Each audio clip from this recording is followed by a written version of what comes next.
Hello student, welcome to our channel Topper Me. This is an online learning platform. यहाँ हम देख रहे हैं महाराष्ट्र स्टेट बोर्ड की क्लास 10 उसका मैथमेटिक्स पार्ट 2। आज होने वाला है चैप्टर 1 की लेक्चर 1। चैप्टर 1 का जो लेक्चर है ना, हम उसको आज कवर करेंगे। तो आइए देखते हैं कि उसमें हम क्या करने वाले हैं, उसमें क्या देखने वाले हैं। तो सबसे पहले देखना पड़ेगा आपको कि उसके इंडेक्स मैथमेटिक्स पार्ट 2 में कौन कौन से चैप्टर्स आने वाले हैं और क्या क्या हम देखने वाले हैं फ्यूचर में। आइए देखते हैं। फर्स्ट है सिमिलैरिटी, सेकंड है पाइथागोरस थ्योरम, देन है सर्कल्स। ओके, उसके बाद है जियोमेट्रिक कंस्ट्रक्शन, फिर coordinate geometry, trigonometry and mensuration. Okay, इतने सारे चैप्टर्स हमें पार्ट 2 में देखने हैं। मैथमेटिक्स पार्ट 1 की वीडियोस मैंने पहले से अपलोड कर दी है। भले ही मैं इस वीडियो के नीचे डिस्क्रिप्शन बॉक्स में उसके लिंक्स दे दूंगा, तो आप वहां पे जाके उसको देख सकते हो। ठीक है, आइए शुरुआत करते हैं अभी। तो सबसे पहले हमको देखना है सिमिलैरिटी। सिमिलैरिटी में कुछ पॉइंट्स है जो कि हमको कवर करने हैं फ्यूचर में। अभी हम लेक्चर वाइज इसमें कवर करते जाएंगे। तो सबसे पहले आएगा उसमें ratio of areas of two triangles. उससे भी पहले तो हम रेशियो मतलब क्या होता है उसे भी जान लेंगे। उसके बाद आएगा बेसिक प्रोपोर्शनैलिटी थ्योरम। उसके बाद है converse of basic proportionality theorem, test of similarity of triangles, property of an angle bisector of a triangle. Okay, ये हो गया, ये हो गया। उसके बाद property of areas of similar triangles, then the ratio of the intercepts made on the transversal by three parallel lines. Okay, तो इतने सारे पॉइंट्स हमें फर्स्ट चैप्टर में कवर करने हैं। तो आइए शुरुआत करते हैं रेशो से। तो व्हाट इज रेशो? रेशो मतलब क्या होता है कि ये एक कंपैरिजन है। Comparison, it is a comparison of two or more numbers that indicates their size in their relation to each other. Okay, तो ये कंपैरिजन है, दो चीजों के बीच में कंपैरिजन करना है, लेकिन शर्त यह है कि दोनों भी चीजें, उनका जो यूनिट है वो सेम होना चाहिए। अगर किसी वन पर्सन का अगर हमने वेट का कंपैरिजन किया है, तो सेकंड पर्सन का भी ही वेट ही लेना पड़ेगा। ठीक है, W1 W2 ही लेना पड़ेगा। उसका वेट का कंपैरिजन दूसरे के हाइट के कंपैरिजन नहीं कर सकते आप। ओके, आपको दोनों भी यूनिट सेम लेने पड़ेंगे। एक इसमें अगर वेट है तो सेकंड में भी वेट आएगा। दूसरे पहले में अगर सेंटीमीटर है तो सेकंड में भी सेंटीमीटर आएगा। मतलब पहले जो हमने हाइट को कंपेयर करना है तो दूसरे के हाइट के साथ ही उसको कंपेयर करना पड़ेगा, तब जाके रेशो जो है वो सेटिस्फाई होगा। ओके, तो इसी रेशो के बेस पे हम आगे का जो है कॉन्सेप्ट वो देखने वाले हैं। रेशो को हम वेट से भी कंपेयर कर सकते हैं। रेशो मतलब क्या है? Simply comparison of two or more numbers है ना, उसके दो जो चीजें हैं उनके बीच में कंपैरिजन है। तो वो वेट के बारे में हो सकता है, किसी के हाइट के बारे में हो सकता है, इवन दो एरियाज है, दो एरिया के बीच में हो सकता है, दो वॉल्यूम के बीच में हो सकता है, कुछ भी हो सकता है। तो इसी को लेते हुए हम आगे बढ़ते हैं। तो फर्स्ट है ratio of areas of two triangle. ऐसा ही पिक्चर आपके बुक में दिया हुआ है, उसको हम क्या करेंगे, अब वन बाय वन करके इसको समझिए। तो दो ट्रायंगल्स आपके सामने है, ये है फर्स्ट ट्रायंगल, ये है सेकंड ट्रायंगल। ठीक है, इन ट्रायंगल्स की जो एरियाज है, इन एरियाज को आपको क्या करना है, इनका रेशो निकालना है। ओके से तो सबसे पहले आपको ये ध्यान में रखना होगा कि ट्रायंगल का जो एरिया होता है उसका फॉर्मूला क्या है। Area of triangle, what is the area of triangle, उसका फॉर्मूला क्या होता है, ये आपको सबसे पहले आपको पता होना चाहिए। तो वो होता है हाफ इंटू बेस, ट्रायंगल का जो बेस है, into height, HEIGHT height. Okay, मतलब आप ऐसे भी लिख सकते हो half into B into H. अगर कोई एक ऐसा ट्रायंगल है, ये एक ट्रायंगल है मान लो, तो ये हो गई उसकी निचले वाला जो पार्ट है, ये उसका बेस है। ठीक है, और इसकी हाइट क्या है, ये हाइट है उसकी। तो ऐसी तिरछी इंक्लाइन हाइट तो नहीं ले सकते अपन। तो इस पॉइंट से हमको क्या करना पड़ता है, परपेंडिकुलर डालना पड़ता है और ये हाइट हमको लेनी पड़ती है। ठीक है, ये तरीका होता है हाइट को लेने का। तो ये आपको पता होना चाहिए कि ट्रायंगल का जो फॉर्मूला है एरिया निकालने का वो क्या है। वो क्या है, half into base into height. आप इसका स्क्रीनशॉट निकाल लीजिए या फिर इसको जल्दी से बुक में लिख लीजिए। मैं इसको मिटाने वाला हूँ अभी। ठीक है, तो मैं इसको रब कर देता हूँ, आगे का हमको देखना है। तो ये जो ट्रायंगल वन है यहाँ पे और ये ट्रायंगल टू है, इन दोनों में क्या करना है, ratio of areas of two triangle, इन दोनों का जो एरिया निकलेगा उनका रेशियो निकालना है। तो हमको क्या करना पड़ेगा कि area of triangle one, okay, divided by area of triangle two, इन दोनों का रेशो निकालना है। रेशो इसी तरह से निकाला जाता है फ्रैक्शन के फॉर्म में। किस तरह से, अब देखिए, फर्स्ट ट्रायंगल है उसका हमने क्या किया, हाफ इंटू बेस। ये दो ट्रायंगल है इसलिए मैं क्या करता हूँ यहाँ पे B1 कर देता हूँ, और ये फर्स्ट ट्रायंगल के लिए 1 1, ओके। और next half into B2 into H2, okay. अब इसको यहाँ पे लिखता हूँ, तो हाफ तो मैंने लिख लिया, उसके बाद ये हो गया। अब ये क्या है, ये हाफ है, ये हाफ है, ये सिमिलर हो गया टर्म, ठीक है। तो मैं ये क्या हो जाएगा, ऑटोमेटिकली ये कट हो जाएगा मेरा, यहाँ से भी ये कट हो जाएगा। तो क्या बचेगा, सिर्फ B1 into H1, okay, B1 into H1, और दूसरा है B2 इंटू H2। तो ये हो गया हमारा ratio of areas of two triangle. सीधा सीधा यहाँ पे मैंने ये आपके लिए सॉल्व करके दिया। ये जो है सिमिलर इसी तरह है। अगर मैं इसको इस फॉर्म में समझा के बताऊँ तो ये ऐसा हो जाएगा। तो ये जो बेस है, फर्स्ट ट्रायंगल का बेस कौन सा है, ये है बी सी। फर्स्ट ट्रायंगल का जो बेस है वो है B into B and C, B C जो लाइन है वो। देन जो हाइट है, फर्स्ट ट्रायंगल की हाइट क्या है, ये है A D, A, first triangle की हाइट क्या है, ए डी। उसी तरह सेकंड ट्रायंगल का बेस क्या है, तो वो है क्यू आर, और हाइट क्या है, पी एस, ओके। इस तरह से आप इसको इस तरह से भी लिख सकते हो, ओके। पर इसको जनरल फॉर्म में हम क्या करते हैं, बी सी और ए डी को हम क्या करते हैं, ये तो फाइनली बेस ही है ना, तो इसको हम फिर से इसको बेस कर दिया मैंने, इसको मैंने हाइट लिख ली। उसके बाद ये B2 हो गया और ये H2 हो गया, बस इतना ही हमको चाहिए। मतलब क्या है, अगर दो एरियाज करने हैं हमको कंपैरिजन, मतलब दो ट्रायंगल के एरिया अगर कंपैरिजन करना है इनका, तो ये हो गया एरिया 1, एरिया 2। तो वैसे तो half into base into height आएगा, लेकिन ऊपर भी हाफ है नीचे भी हाफ है, तो वो क्या हो जाएगा, सिंपली वो कट हो जाएगा। कट होने के बाद इतना हमारा बचता है, तो ये हो गया हमारा फाइनल आंसर। आई होप आपको ये समझ में आ गया होगा। कुछ नहीं करना है, दो ट्रायंगल्स लेने हैं। ट्रायंगल 1, सपोज ये ट्रायंगल 1 का जो भी डेटा है ऊपर लिखना है, ट्रायंगल 2 का डेटा जो भी है वो नीचे लिखना है। डेटा क्या है, तो एरियाज लिखना है, एरिया 1 ऊपर लिखना है, एरिया 2 ऊपर लिखना है, नीचे लिखना है, ठीक है। उसके बाद फॉर्मूला हमको पता है, half into base into height, तो हाफ दोनों तरफ हाफ है इसलिए वो कट हो जाएगा, बचेगा जो है भाई, जो अगर ये वाला बचना है फाइनल, इसको बचने के बाद हम इस फॉर्म में लिख लेंगे, ये जो है ना, तो इस फॉर्म में लिख लेंगे, तो हमारा फाइनल आंसर हमको मिल जाएगा, ठीक है। तो आइए बढ़ते नेक्स्ट। तो नेक्स्ट में क्या है, कंडीशन दी है, अगर इस तरह की कंडीशन रही कि दो ट्रायंगल है लेकिन उनकी हाइट सिमिलर है। अगर आप ऐसे लाइन खींचोगे यहाँ पे इस तरह से और इस तरह से, तो ये हाइट इनकी क्या है, सिमिलर है। अगर दो ट्रायंगल है और इनकी हाइट सिमिलर है, तो उस टाइम में जो रेशो आएगा वो किस तरह से आएगा। सिमिलरली हमको यहाँ पे भी वैसा ही करना है।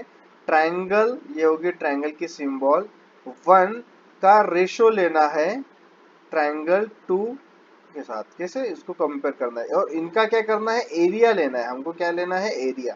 फिर से हम एरिया लेते हैं। एरिया लेने के लिए हमको क्या करना पड़ेगा, हाफ इंटू बेस। बेस क्या है इस ट्रायंगल का, बी सी, इसका क्या है बेस, बी सी, इंटू, और हाइट क्या है, हाइट ए डी है, A D, A D, okay, divided by half into second triangle का क्या है base, Q R, Q R into, और हाइट क्या है, पी, पी एस। तो ये सबसे पहले हाफ हाफ को कट कर दीजिए, ये हो गया, कम हो गया ये B C into A D divided by P Q R into P S, okay. अब ये बी सी जो लिखा है, बी सी जो लिखा है उसको आप वैसे के वैसे लिख लीजिए, ओके। हाँ, क्योंकि ये तो हो गई बेस। हाँ, या फिर इसको बी सी के जगह के अब यहाँ पे क्या करना है, बी सी को रिप्लेस कर दीजिए, ये बेस है, तो ये ट्रायंगल 1 का बेस इसलिए B1 लिख दिया। और जो AD है, AD हो गई हाइट, तो यहाँ पे जितनी हाइट है उतनी यहाँ पे हाइट है, तो डिफरेंट डिफरेंट हाइट्स नहीं है, सिमिलर हाइट है, इसलिए मैं यहाँ पे H1 नहीं लिखूंगा, सिमिलर H ही लिखूंगा कि ओके। और नेक्स्ट जो है उसके नीचे आएगा B2 इंटू H, फिर से H, तो यहाँ क्या हो जाएगा, इसको मैं आपको क्या करता हूँ, ये पेन चेंज कर देता हूँ, उसकी इंक ये मैंने चेंज कर दी। अब इसमें क्या होगा, जो h है, जैसे यहाँ पे हाफ हाफ कैंसिल हो गया था, उसी तरह h ऊपर का h नीचे का h कैंसिल हो जाएगा और आपको फाइनल क्या बचने वाला है, b1 बाय b2। बस यही आपका फाइनल आंसर है। कंडीशन अगर ऐसी रही कि दोनों ही ट्रायंगल की हाइट सेम है, तो आपको सिर्फ उनकी बेस को कंपेयर करना है, बेस 1 डिवाइडेड बाय बेस 2, बस इतना ही है। इस कंडीशन को अच्छी तरह से याद रख लीजिए, इसको आप जब थ्योरम्स आप करोगे तो उसमें ये काम आने वाला है। फिर से यहाँ पे आप लिख भी लीजिए कि ये देखिए क्या लिखा है, the ratio of areas of two triangle with equal heights is equal to the ratio of their corresponding bases, जो भी उनके बेस है उतना ही रहता है। ठीक है, तो b1 डिवाइड बाय b2। आइए देखते हैं नेक्स्ट। नेक्स्ट कंडीशन में क्या है, फर्स्ट कंडीशन में इक्वल बेसिस थे, सॉरी इक्वल हाइट्स थी। सेकंड कंडीशन में क्या है, इक्वल बेस है, इक्वल क्या है, बेसिस है। ओके, सेकंड कंडीशन में क्या है, इक्वल बेसिस है। तो इक्वल बेसिस हुआ तो कैसे करना है, मतलब ये देखिए, एक तो ये इस डायग्राम को देख के कंफ्यूजन मत कर लेना माइंड में। क्या है कि ये इक्वल है इस तरह से, अगर समझो कि ये एक बेस हो गई और इस बेस का सपोज डायमेंशन है 6 सेंटीमीटर, तो उसी में एक दूसरा ट्रायंगल है, उसकी हाइट थोड़ी छोटी है इस तरह से, लेकिन उनका जो बेस है वो भी 6 सेंटीमीटर ही है। अब इन्होंने क्या किया है एग्जाम में, सॉरी इस बुक में क्या किया है, ये दोनों भी ट्रायंगल को एक ही इसमें निकाला है। देखिए ये इसमें दो ट्रायंगल एक ही इसमें निकाले, ये बड़ा वाला ट्रायंगल उसके अंदर नीचे वाला ट्रायंगल, क्या दिखाने के लिए कि दोनों का भी बेस सेम है। बाकी ये जो डायग्राम है कुछ डिफिकल्ट नहीं है, बहुत ही इजी है। ठीक है, समझने के लिए बहुत ही आसान है, उसको आप सेपरेट करके भी लिख सकते हो। बस आपको दिखाना क्या है कि दोनों का भी बेस जो है इक्वल है, हाइट डिफरेंट है। हाइट क्या है, यहाँ पे जो फर्स्ट है इसकी हाइट बहुत बड़ी है, मतलब ये h1 हो गई, यहाँ तक के आएगी, और इसकी हाइट छोटी है तो ये h2 हो गई, बस इतना डिफरेंस है। जैसे पहले प्रॉब्लम में हाइट इक्वल थी, बेसेस अलग थे, तो इसमें क्या है, हाइट अभी हमारी डिफरेंट है, बेस एक है। तो फिर से इनका रेशो हमको कंपेयर करना है, तो कैसे करेंगे अपन, फिर से इनका एरिया 1 डिवाइड बाय एरिया 2 करना पड़ेगा। एरिया क्या है, फर्स्ट ट्रायंगल का क्या आता है, half into base 1 into height 1 divided by half into base 2 into height 2। तो हाफ हाफ तो कैंसिल हो गया, उसके बाद लिखना क्या है, b1। अगर ये b1 और b2 भी हम नहीं लिखेंगे, क्यों, क्योंकि दोनों का भी जो बेस है इक्वल है, तो ये b1 वगैरह नहीं आएगा, सिर्फ b आएगा, इंटू h1 आएगा, और नीचे भी b आएगा इंटू h2 आएगा। ठीक है, क्योंकि h1 है h2 की वैल्यू अलग अलग है ना, डिफरेंट हाइट्स है, लेकिन बेस तो इक्वल ही है।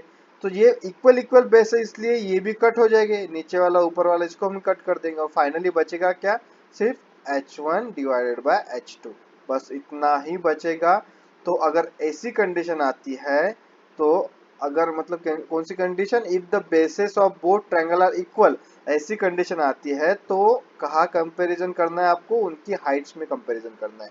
एरिया क्या रहेगा, इसका स्टेटमेंट क्या रहेगा, इसको आपको अच्छी तरह से लिख लेना है बुक में और समझ लेना है कि the area, sorry the ratio of the areas of two triangles with equal bases is equal to the ratio of their corresponding heights। Okay, ये corresponding heights।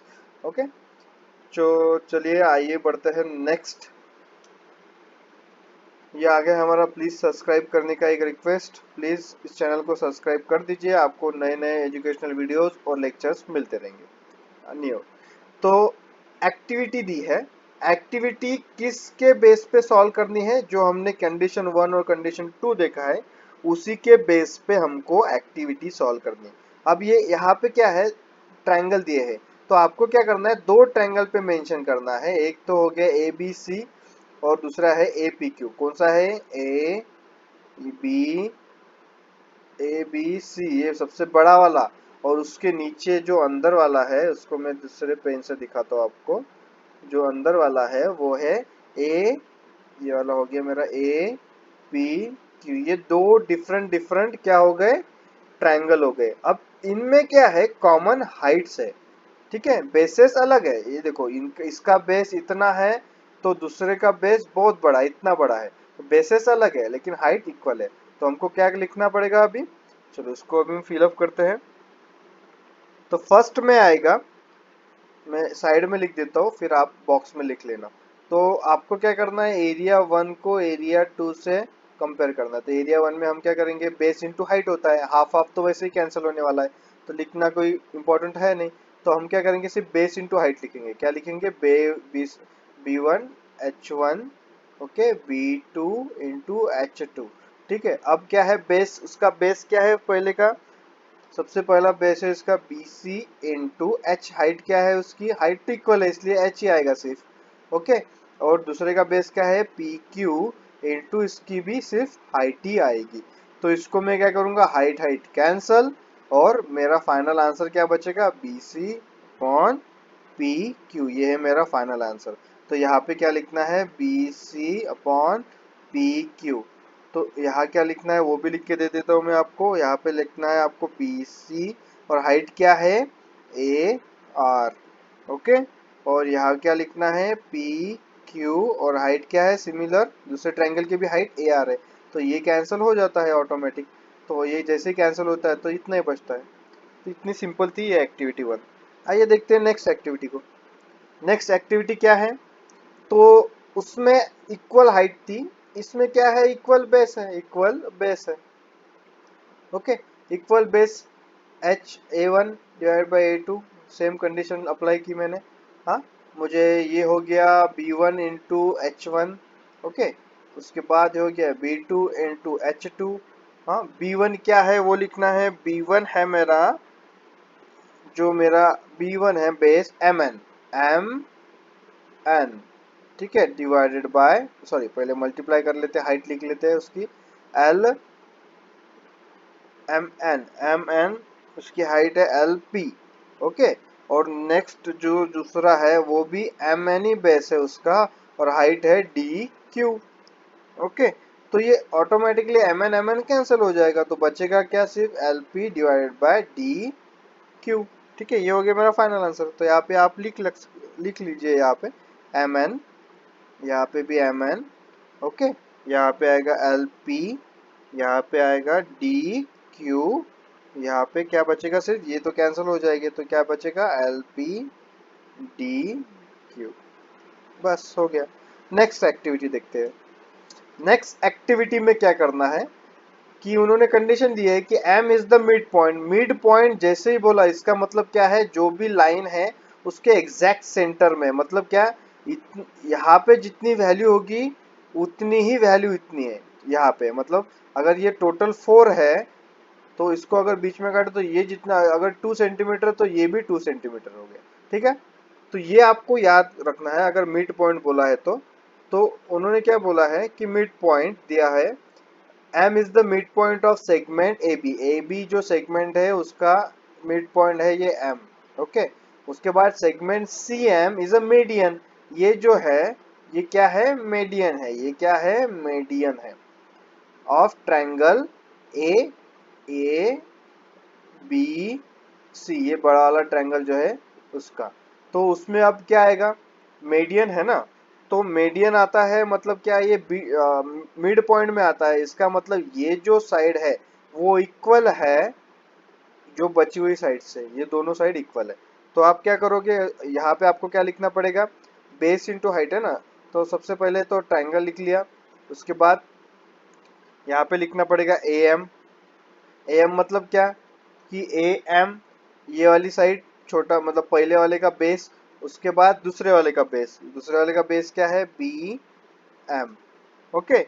उसके बाद AM इक्वल्स टू BM है ना।